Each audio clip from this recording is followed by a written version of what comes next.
Ngayon nagdadrama si Bato at nakikiusap na wag na siyang hulihin.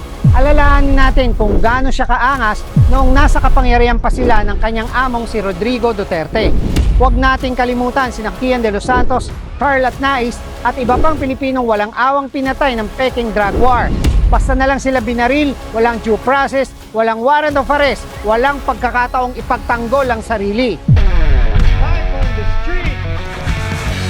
Anong masasabi mo na si Senator Bato de la Rosa nasa loob ngayon ng Senado?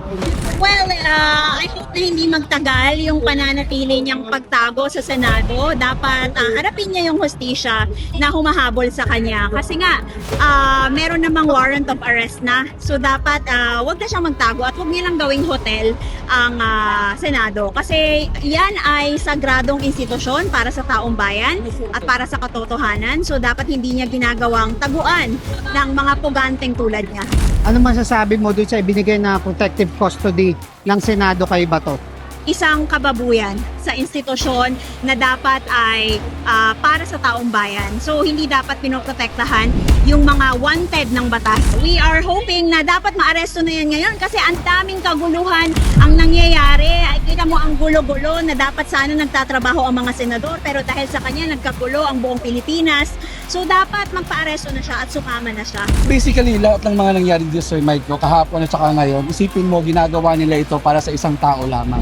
Ginagamit ang resources ng gobyerno, ginagamit ang building ng Senate para protektahan si Bato de la Rosa. Bakit hindi nila kayang isurrender si Bato de la Rosa kung may ICC warrant naman talaga?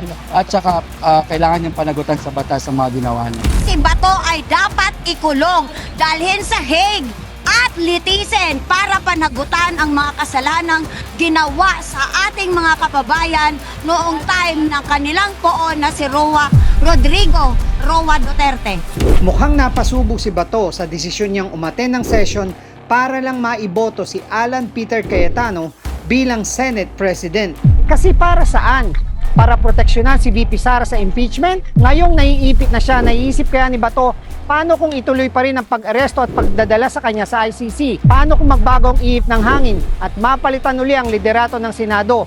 At kung magkatotoo, mawawala ng saysay lahat ng ginawa niya. Nalagay pa siya sa kahihiyan nang lumabas ang video na tumatakbo at nadapa siya sa hagdanan para takasan ng arrest warrant. At kahit anong pilipit ang gawin, malinaw ang sinasabi ng batas. Pwedeng arestuin kahit senador at kahit nasa loob pa siya ng Senado. Napakabigat na kaso ang crimes against humanity kaya hindi siya dapat bigyan ng protective custody at hindi niya pwedeng gawing taguan ng Senado. Nasa kalsada ng taong bayan at patuloy na lumalakas ang panawagan. Hulihin at papanagutin si Bato. Ako si Mike Manalaysay at ito ang Mike on the Street.